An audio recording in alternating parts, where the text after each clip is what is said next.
Assalamualaikum warahmatullahi wabarakatuh. Perkenalkan, nama saya Gufroni Munir Fuadi dari Prodi Kesejahteraan Sosial Universitas Bengkulu, NPM D1A018069.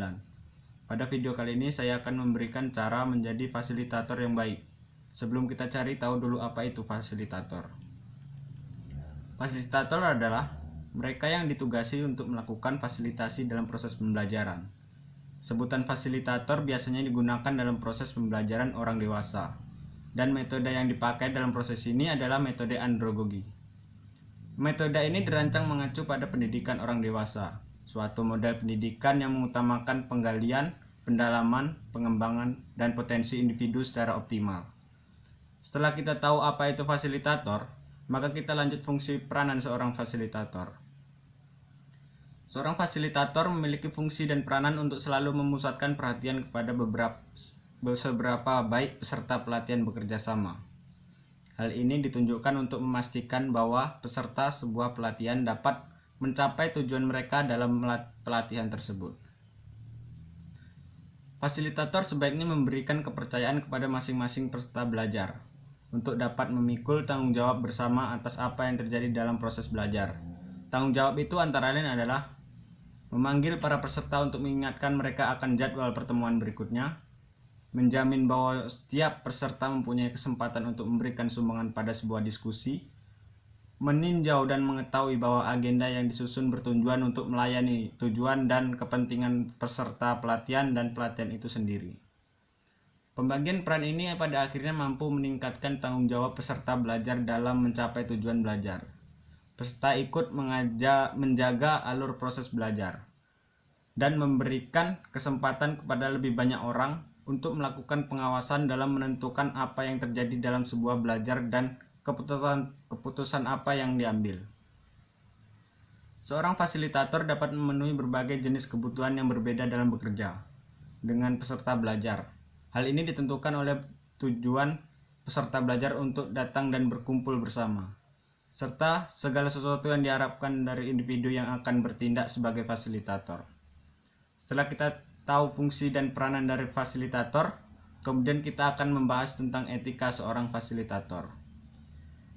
Ada berbagai kemungkinan dan cara di mana peranan dan fungsi fasilitator bisa hilang kendali atau digunakan secara tidak benar.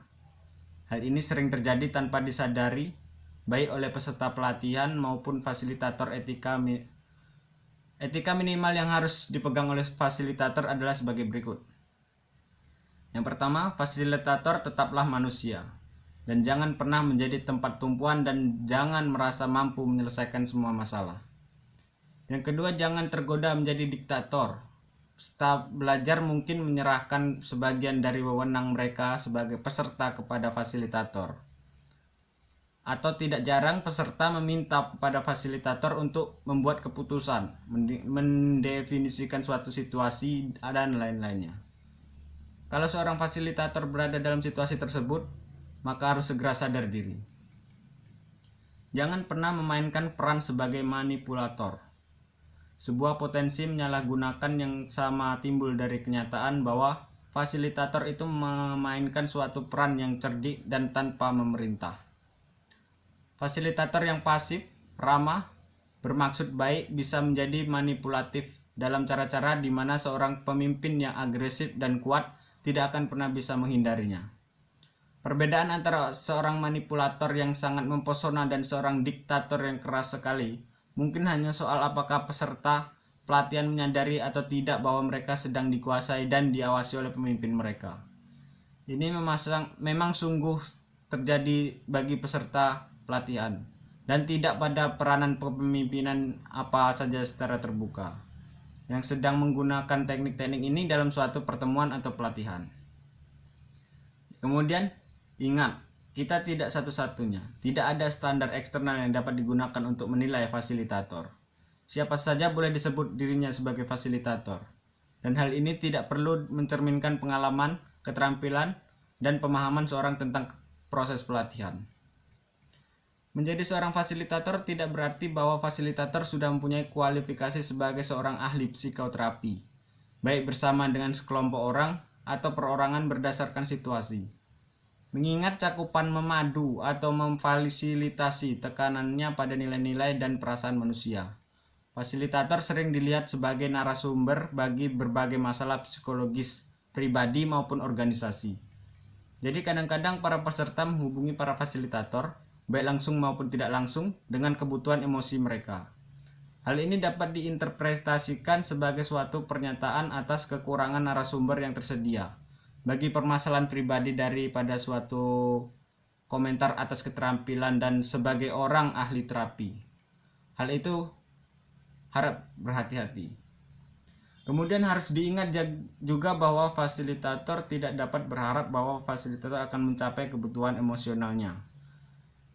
Dalam bekerja dengan peserta pelatihan, jika fasilitator menggunakan situasi fasilitasi untuk memuaskan beberapa keinginan pribadi, maka hal fasilitator tidak bisa melakukan suatu dengan baik dan memenuhi kebutuhan-kebutuhan peserta pelatihan. Sering dalam pelatihan, kelompok-kelompok orang menciptakan persepsi-persepsi secara sepihak di antara mereka, yang mengakibatkan pada interaksi-interaksi yang intensif. Kemudian berlanjut kepada sikap seorang fasilitator. Ada beberapa ciri-ciri sikap yang harus menjadi pegangan seorang fasilitator yang baik. Tetapi ini bukan standar baku. Siapapun boleh menambahi, saling belajar dan saling menghargai. Fasilitator perlu memiliki semangat untuk belajar dari peserta karena selalu terdapat banyak hal yang bisa dipelajari dari orang lain, baik antara staf senior maupun staf yang lebih muda, masyarakat, dampingan, dan sebagainya. Kegiatan pembelajaran internal lembaga akan bermanfaat apabila terjadi tukar pengalaman semua peserta. Untuk membangun proses saling belajar, kondisikan agar peserta yang memiliki kemampuan tinggi untuk mau belajar dari pengalaman orang lain. Kondisikan juga agar terjadi hubungan saling menghargai, memanfaatkan peserta yang kemampuannya tinggi sebagai narasumber, atau memberi kesimpulan apabila peserta lain tidak bisa memberikan pendapat lagi. Kemudian bersikap sederajat dan akrab. Bersifat derajat seperti tidak ada perbedaan antara kita dengan peserta belajar. Untuk itu ciptakan iklim kesetaraan, yaitu suasana yang cair, bersahabat, dan tidak berjarak antara peserta dan pemadu, sehingga tidak seperti hubungan guru dan murid. Bangunlah suasana santai seperti serius dalam proses belajar. Hubungan dengan peserta sebaiknya dilakukan secara informal, akrab, dan santai, sehingga suasana kesetaraan bisa tercipta. Kedudukan yang sederajat ini memungkinkan terjadi interaksi yang baik antara fasilitator dengan peserta belajar. Dengan kedudukan seperti ini juga dikemungkinkan terhapuskan perasaan takut dari peserta belajar untuk mengungkapkan perasaan dan pengalamannya. Kemudian mendengarkan dan tidak mendominasi.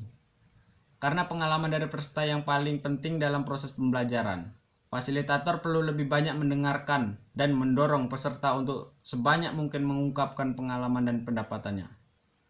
Tunjukkan minat yang sungguh-sungguh pada pengetahuan. Seorang fasilitator yang baik tidak pernah menganggap pengetahuan dan pengalamannya lebih unggul dari peserta, melainkan menganggap peserta juga memiliki pengetahuan dan pengalaman berharga. Kemudian tidak memihak dan tidak mengkritik secara formal. Hindari sikap mengecam pendapat orang lain dengan cara frontal. Setiap pelatihan partisipatif, perbedaan pendapat selalu bisa muncul di antara peserta, bahkan juga dengan fasilitatornya sendiri. Fasilitator tidak boleh mengkritik secara frontal, melainkan seharusnya berusaha memfasilitasi kesepakatan dan jalan keluarnya. Perbedaan harus dianggap sebagai dinamika kelompok yang wajar. Oleh karena itu, fasilitator perlu menciptakan iklim untuk saling menghargai pendapat orang lain. Kemudian bersikap positif. Seorang fasilitator sebaiknya selalu membangun suasana yang positif. Pelatihan perlu difokuskan untuk mencari potensi diri sendiri.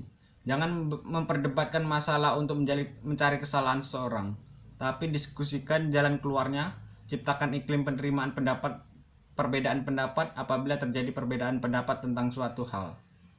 Diskusikan pendapat-pendapat yang berbeda itu dengan cari jalan keluarnya. Apabila tidak terjadi titik temu pendapat, ajaklah peserta untuk menerima hal itu sebagai kekayaan pemikiran dan penambahan wawasan, meskipun mungkin tidak memuaskan. Perkenalkan, nama saya Gufroni Munir Fuadi. Di sini diutus untuk memberikan materi yang nantinya semoga bermanfaat bagi yang hadir di sini. Saya tidak membawa bekal materi untuk disampaikan, namun saya akan mendengarkan masalah yang sedang dialami saudara sekalian yang ada di sini.